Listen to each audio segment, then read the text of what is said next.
Never sleep in your car on a road trip. I'm from Connecticut. I was in a long-distance relationship with a girl from Georgia and would often make road trips down to visit her. I don't really mind. I love road trips. I've driven across the United States and back, all on my own. There's just something about traveling the highways of the US by yourself that's just so freeing. To save money, I would sleep in my car. It's not so bad. It's basically camping, but in a metal tent. I just recline the seat back, keep the key in the ignition just in case, and doze off. No, I don't put up anything to block the windows for privacy, but maybe I should have. The trip down south is a comfortable 2-day drive. My stop would usually be somewhere along the Virginia-North Carolina border, so for my previous trip, that's exactly where I stopped that night. Rest stops were often less trafficked and thus quieter than truck stops. Normally I would have stopped at Love's, but I was so tired that I settled for the first rest stop that I saw. It was oddly vacant that night, with only a couple of lone cars sitting forlorn under the amber street lamps. Most likely travelers with the same idea as myself. I pulled into a parking spot away from the others, under the shadow of a tree, and far from the street lamps. I figured I would have more privacy there, as opposed to being bathed in the light. So I did my usual thing, locked my doors, opened the window just a hair for ventilation, kept my key in, reclined the seat, and went to sleep. I was never interrupted on any of these car camping nights, so I never suspected anything else on this one. And then a sharp tap woke me up. I opened my eyes a bit confused. Since I was leaned back, I was facing the ceiling and couldn't see anything. I hear another tap, like a tiny object hitting a hard surface. It came in an irregular rhythm. Was it raining? Was water dripping onto my windshield? I'm under a tree, maybe something fell from the branches. Maybe a squirrel or a bird dropped something. What if a squirrel was climbing around my car? Or what if it wasn't an animal? The thought occurred to me that it might very well be a person poking around outside. What did they want? Were the doors locked? Yes. The keys were in the ignition. I can leave in an instant. Still, I lay there, completely still, pretending to be asleep, pretending I hadn't heard anything, hoping whoever it was, they would leave me alone. It was better not to find out. I was actually too afraid to find out. It was better to stay here in blissful ignorance. Still, the tapping continued. I had to do something. There was no way I was just going to stay there. I had to look. My heart was pounding. In that moment, it was deafeningly loud. Whoever was out there could probably hear it. I decided I was going to look. I was going to raise my head up and see what was making the noise, so that's what I did. What met my eyes sent a jolt throughout my entire body. Every muscle fiber locked up in pure shock at what I saw. The faint glow of the street lamps cast just enough light for me to make out what I was looking at. There, in the windshield, staring directly at me, was a face. Someone, I presumed to be a woman, was lying on my hood. Her face pressed right up against my windshield. Her face was completely still, locked in a permanent grin. I froze in overwhelming terror. The eyes I stared into appeared to have rolled back, showing only the whites. The nose turned up, pressed painfully into the glass. The lips stretched wide, revealing a set of horrid, rotten teeth. Even in the darkness, I could tell her skin was sickly pale, contrasting her long, filthy black hair. Whoever this was, she was clearly not in her right mind.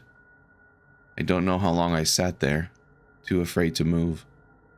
Finally, I got a grip on myself and shot my hand into the ignition. It turned over, making, in that instance, the most beautiful sound I ever heard. For a split second, I was afraid I might be caught in a horror movie scenario, the one where the car won't crank over as the killer approaches. I reversed as fast as I could, trying not to give this creeper time to try anything. In my panic, I remember activating the windshield wipers in a futile attempt to get her off. I thought I was about to drive out of there with some wacko holding onto my hood. Thankfully, I didn't have to worry about that, because as soon as I stopped, the woman leapt off, landing on all fours. Seeing my opportunity, I shifted into drive and gunned it, and right when I did, I saw her reaching for the driver's side door. With my foot on the gas, I sped out of the parking lot. Behind me, I heard her let out a piercing shriek like that of an animal. I looked out my rearview mirror, and for a split second, I thought I saw her chasing me, running on all fours, her black hair swinging wildly around her.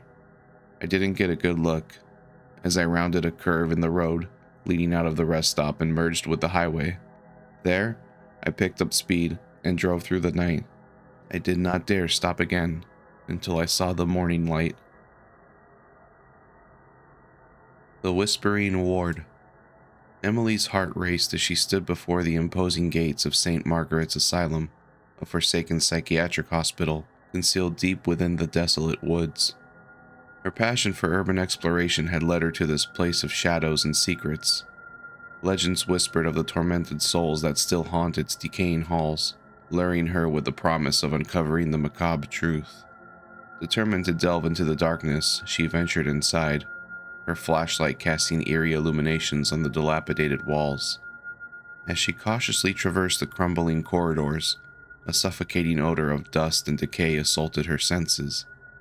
The asylum's tortured past revealed itself through the peeling wallpaper, revealing glimpses of faded murals that once offered solace to the troubled minds.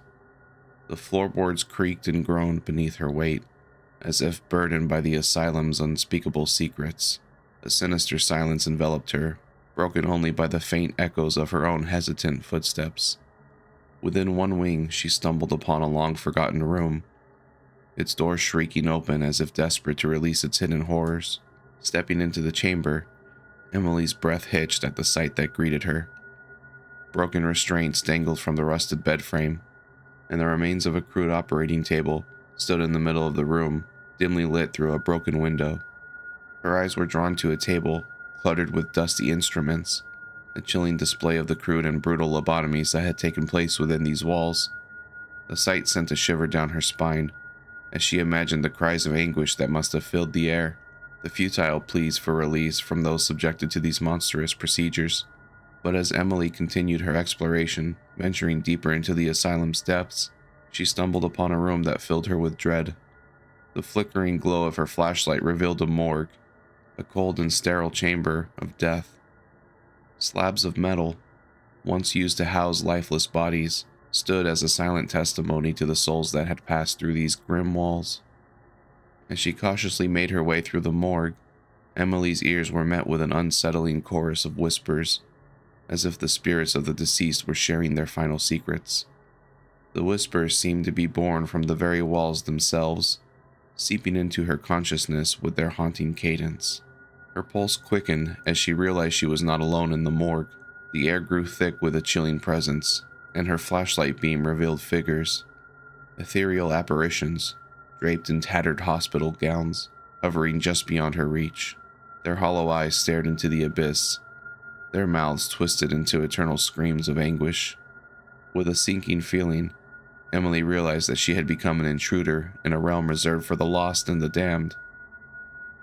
The asylum, a festering monument to human suffering, resisted her presence, urging her to join the tormented souls that remained trapped within its walls. In her frantic attempt to escape, the asylum seemed to warp around her, the corridors twisting and distorting into an incomprehensible maze. The whispers grew louder, filling her mind with relentless torment.